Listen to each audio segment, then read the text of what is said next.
मैं आप लोगों को एक कहानी के माध्यम से समझाना चाहता हूँ कि जो होता है अच्छे के लिए होता है। जो होता है वो अच्छा के लिए होता है। ऊपर वाले के फैसले पर कभी नाराज नहीं होना चाहिए, क्योंकि ऊपर वाला वह नहीं करता जो आपको अच्छा लगता है। ऊपर वाला वह करता है जो आपके लिए अच्छा होता है। हर समय हर पल अपने लिए सपने देखते हैं और सोचते हैं कि ये सपना सच हो जाए तो हमें बहुत खुशी होगी। कभी नौकरी का, कभी विवाह का, कभी स्वास्थ्य का, कभी परिवार के रिश्ते का, कभी मकान का। बहुत सारी बातें हमारे मन में चलता है और हमेशा हम सोचते हैं कि ये काम हो जाता तो हमें बहुत खुशी होती है। हम सारी चीज़ अपनी इच्छा से सोचते हैं कि हमारी इच्छा पूरी हो जाए और हमारा काम हो जाए तो हम खुश हो जाएंगे। लेकिन जब भी हम कोई काम सोचते हैं या करने की कोशिश करते हैं या कोई सपना सोचते हैं या कोई मकान लेने की बात सोचते हैं या कुछ भी चीज़ अपने मर्जी से सोचते हैं कि मेरा ये काम हो जाए, और वह काम कभी कभी होता है, कभी कभी नहीं होता। जब वह काम नहीं होता तो हमें दुख होता है और पछतावा होता है, और तब हम भगवान को पूजने लगते हैं। और जब वह काम हो जाता है तो हमें बहुत खुशी होती है। हम जो चीज़ सोचते हैं, जो चीज़ मांगते हैं, जो चीज़ की इच्छा करते हैं, हो सकता है वह हमारी इच्छा हमारे लिए सही ना हो सकता हो वह नौकरी, वह मकान, वह विवाह, वह रिश्ता हमारे लिए अच्छा ना हो, इसलिए वह इच्छा हमारी पूरी नहीं होती। क्योंकि ईश्वर को ये पता है कि कौन सा चीज़ हमारे लिए अच्छा है और कौन सी चीज़ हमारे लिए अच्छा नहीं है, और वह करता है जो हमारे लिए अच्छा होता है। ईश्वर जो भी देता हमें वह सोच समझ कर ही देता है। आज की कहानी में इसी बात को समझाया गया है कि भगवान वह नहीं करता जो हमें अच्छा लगता है, भगवान वह करता है जो हमारे लिए अच्छा होता। इस कहानी में एक युवक होता है जिसका नाम राजेंद्र था। वह एक समझदार आदमी था। वह एक प्राइवेट कंपनी में काम करता था। वह 2 साल से उस कंपनी में काम कर रहा था और भगवान को धन्यवाद देता है कि आपका बहुत बहुत धन्यवाद जो मुझे इस कंपनी में नौकरी मिल गई। वह भगवान की पूजा पाठ में हमेशा लगा रहता था। वह धार्मिक प्रवृत्ति का युवक था। वह मुंबई शहर में रहता था। उस कंपनी में उसकी उन्नति नहीं होने के कारण वह परेशान रहता था और उसकी सैलरी भी नहीं बढ़ रही थी। दोनों वजह से परेशान रहता था। वह प्रतिदिन मंदिर जाता था और भगवान की पूजा करता था। हर क्षण भगवान को याद करता था और हर चीज के लिए भगवान को धन्यवाद करता था। वह जब भी अपने घर से निकलता था तो भगवान को धन्यवाद देता, और जब घर से आता तो भगवान का धन्यवाद देता। वह 24 घंटे में जितना भी समय मिलता उस समय वो भगवान को याद करता और भगवान का धन्यवाद देता। वह अपनी कंपनी में 2 साल से काम कर रहा था और 2 साल से उसकी सैलरी नहीं बढ़ी थी, इसलिए थोड़ा सा परेशान रहता था। क्योंकि मुंबई बहुत ही महंगी शहर था और वहाँ हर चीज़ महंगा मिलता था, इसलिए वह दूसरी नौकरी की भी तलाश कर रहा था और अपने जान पहचान के लोगों से भी पूछताछ कर रहा था।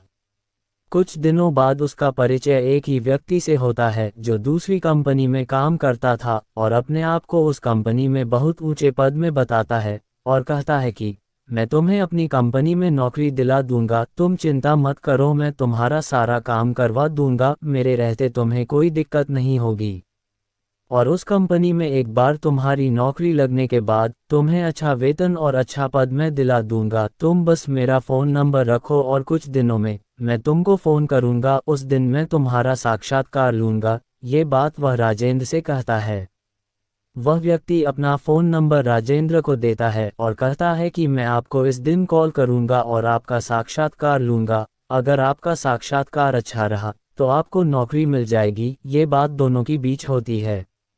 ये सुनकर राजेंद्र को बहुत खुशी होती है। वह मन ही मन सोचता है कि आज मेरा परिचय बहुत ही अच्छे व्यक्ति से हो गया, अब मुझे नौकरी की चिंता नहीं, अब मेरा अच्छी कंपनी में नौकरी लग जाएगी और मुझे अच्छा वेतन मिलेगा और मुझे अच्छा पद मिलेगा। ऐसा सोचकर राजेंद्र मन ही मन बहुत खुश होता है और वह सपने देखने लगता है कि कुछ दिन बाद मेरे पास घर होगा, गाड़ी होगा, मैं शादी करूंगा। ये सारे सपने वह देखने लगता है और अपने साक्षात्कार के दिन का इंतजार करने लगता है।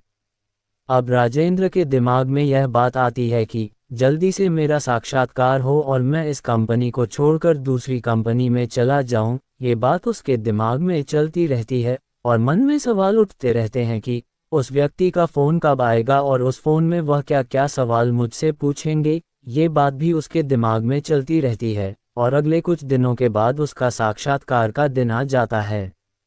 राजेंद्र अपनी पूरी तैयारी के साथ अपना घड़ी का अलार्म लगाता है, जल्दी उठने के लिए, और सारे प्रश्नों की तैयारी करता है जो उससे पूछे जा सकते हैं, और वह सो जाता है। सुबह जब वह उठता है तो देखा है कि वह देर से उठा और उसकी घड़ी का अलार्म भी नहीं बजा, तो उसको बहुत गुस्सा आता है और जल्दी से तैयार होता है और भगवान की पूजा करके, भगवान को धन्यवाद करके, जल्दी से अपने बाइक को चालू करके अपने ऑफिस जाने का सोचता है। जब वह बाइक को चालू करता है तो उसकी बाइक भी चालू नहीं होती। फिर वह भागकर ऑटो पकड़ता है और ऑटो से अपना ऑफिस जाता है।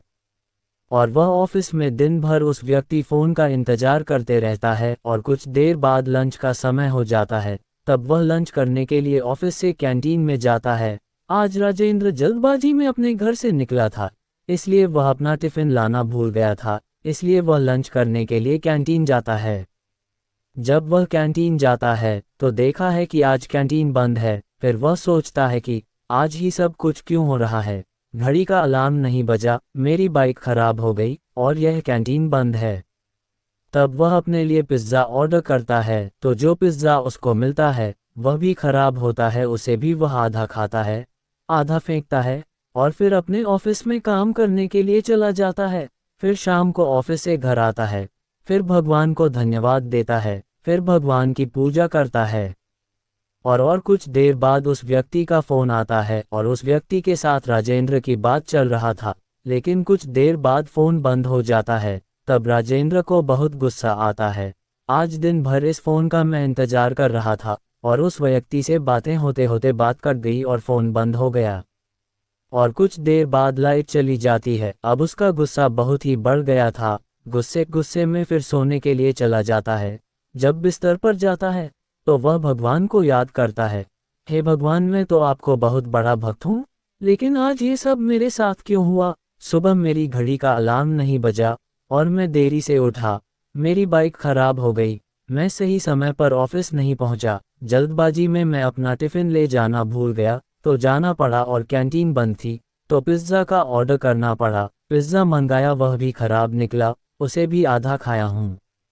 और यह सोचते सोचते कब उसकी नींद लग जाती है उसे पता भी नहीं चलता। और सपने में राजेंद्र को भगवान के दर्शन होते हैं। तब राजेंद्र भगवान से कहता है, मैं तो आपका भक्त हूँ, तो क्यों मेरा आज का दिन खराब हुआ। तब भगवान कहते हैं कि आज का तुम्हारा दिन मेरी मर्जी से खराब हुआ है। मैंने सुबह तुम्हारी घड़ी का अलार्म खराब कर दिया, जिससे तुम देरी से उठे, और आज सुबह तुम्हारी बाइक को मैंने ही खराब किया। अगर तुम उस बाइक से ऑफिस जाते तो आज तुम्हारा उस बाइक से दुर्घटना लिखा था, आज तुम्हारी मृत्यु निश्चित थी, और तुम अपना टिफ़िन ले जाने भूल गए तो तुम्हारा कैंटीन बंद था क्योंकि कैंटीन का खाना खराब था। अगर तुम उसकी कैंटीन का खाना खाते तो तुम बीमार पड़ जाते हैं। और सबसे महत्वपूर्ण बात, जिस व्यक्ति का जी फ़ोन का तुम इंतजार कर रहे थे, उस समय वह फ़ोन डिस्कनेक्ट हो गया और तुम्हारा फ़ोन बंद हो गया। वह इसलिए हुआ क्योंकि जिस व्यक्ति से तुम बात करना चाहते थे वह एक नंबर का ठग है, वह लालची आदमी है, वह तुम्हें धोखा देने वाला था, और मैंने तुम्हें उसे धोखे से बचा लिया। ये सब आज मेरी मर्जी से हुआ। ये सब बात मैं तुम्हें इसलिए बता रहा हूँ कि तुम मेरे बहुत बड़े भक्त हो, और मैं तुम्हारी भलाई चाहता हूँ। मैं हमेशा तुम्हें खुश देखना चाहता हूँ, प्रसन्न देखना चाहता हूँ, और हमेशा तुम्हारे हित के लिए सोचता हूँ और करता हूँ। और अगली सुबह राजेंद्र को बहुत अच्छा लगता है और बहुत खुशी होती है कि भगवान ने मुझे बचा लिया। दोस्तों, इस कहानी से यह सीख मिलती है कि हमें ईश्वर की फैसले पर कभी नाराज नहीं होना चाहिए, क्योंकि ईश्वर वह नहीं करता जो हमें अच्छा लगता है, ईश्वर वह करता है जो हमारे लिए अच्छा होता है। उम्मीद एक किरण जो आपकी जिंदगी बदल देगी। प्रेम, जन्मजात शत्रु भी दोस्त बन जाते हैं अगर प्रेम हो।